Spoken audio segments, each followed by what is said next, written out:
पता नहीं मेरा भाई ही मुखबिर हो सरकार का, पता नहीं कौन हमारे घर से ही हमारी सीआईडी करता हो।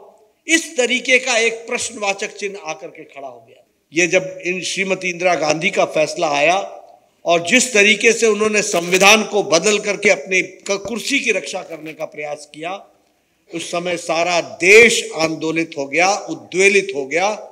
और उस उद्वेलना को रोकने के लिए 25 जून की रात को श्रीमती इंदिरा गांधी ने इमरजेंसी लगाई। 1977 के लोकसभा के प्रत्याशियों की सूची उठाएंगे तो उस सूची में जो भी एमपी बना वो कोई ऐसा मेंबर पार्लियामेंट नहीं था जिसने 18 महीने 19 महीने जेल में नहीं काटे हो। इस तरीके की परिस्थिति, और आपको जान करके ये भी गौरवान्वित महसूस होगा कि उसमें से लगभग 75,000 से 80,000 लोग वो हमारी विचारधारा के थे। राष्ट्रीय स्वयंसेवक संघ, भारतीय जनता पार्टी, उस समय भारतीय जनसंघ होता था, उसके लोग कि इस तरीके का वातावरण बना दिया गया था जिस वातावरण में घर के अंदर भी उन्मुखता से बात नहीं कर सकते थे।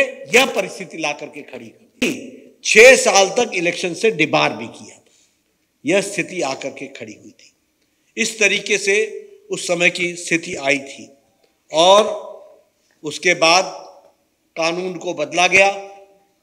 कानून को बदलने के बाद श्रीमती इंदिरा गांधी प्रधानमंत्री के रूप में मौजूद रही और ये जो लड़ाई चल रही थी, वैसे तो लगभग 1974 से शुरू हो गई थी। जयप्रकाश नारायण जी के आंदोलन के माध्यम से जो सारे देश में प्रजातंत्र को बचाने के लिए और बेरोजगारी, भ्रष्टाचार, भाई भतीजावाद के खिलाफ जो आंदोलन चल रहा था, उस आंदोलन के माध्यम में ये जब इन श्रीमती इंदिरा गांधी का फैसला आया और जिस तरीके से उन्होंने संविधान को बदल करके अपनी कुर्सी की रक्षा करने का प्रयास किया, उस समय सारा देश आंदोलित हो गया, उद्वेलित हो गया।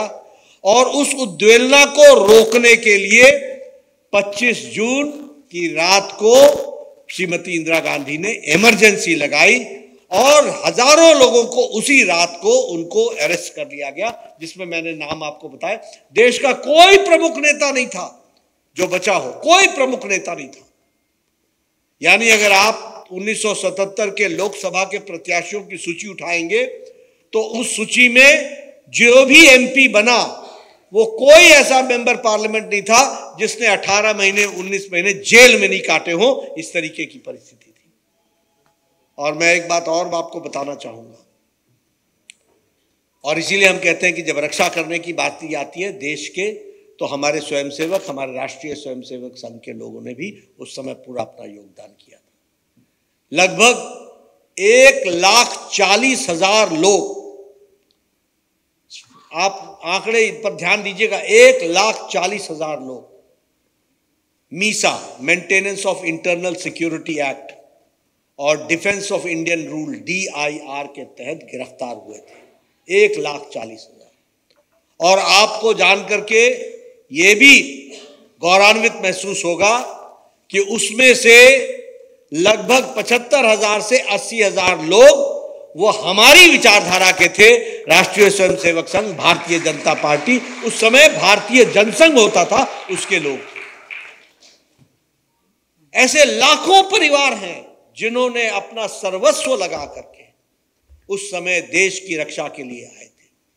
और मैं एक बात और बता दूं, क्योंकि उस समय मैं इंटरमीडिएट के फर्स्ट ईयर का विद्यार्थी था, मैट्रिकुलेशन पास करके हटा था 74-75 में, और मुझे कॉलेज में एडमिशन मिला था।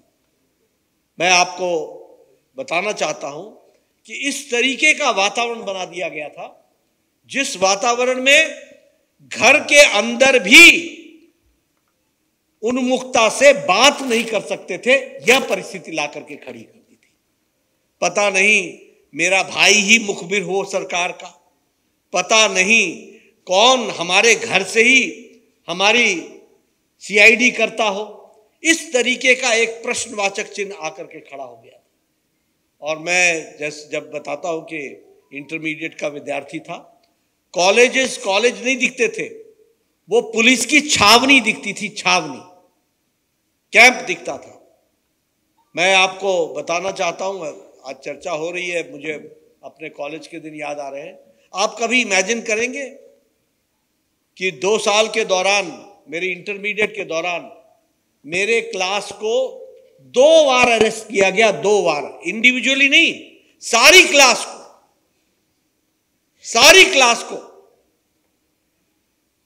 और सिर्फ दोष क्या था? इनकलाब जिंदाबाद, ये नारा हमारी क्लास में लगा।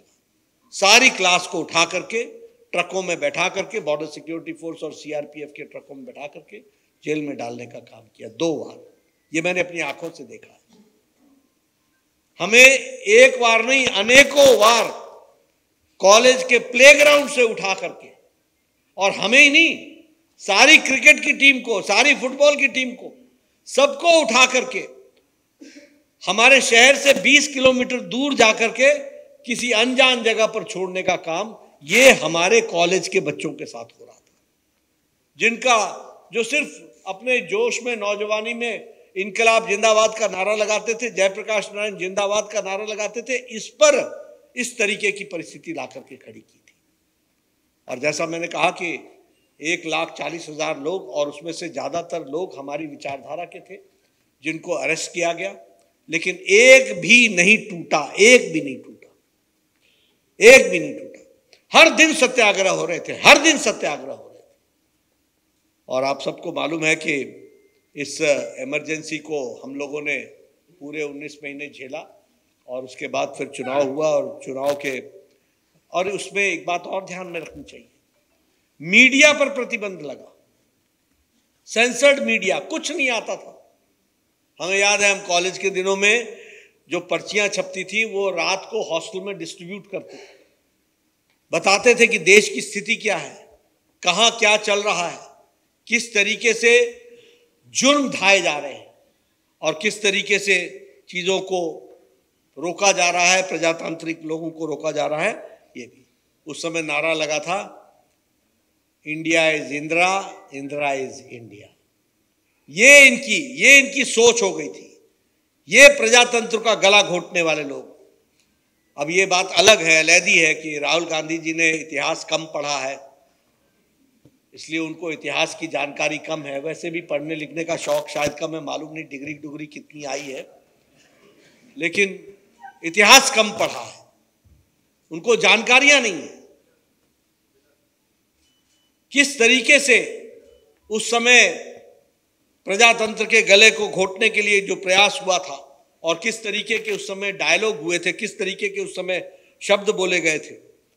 और हम सबको मालूम है कि फिर 1977 में उसके बाद जिस तरीके से आंतरिक लोकतंत्र बहाल हुआ और तानाशाही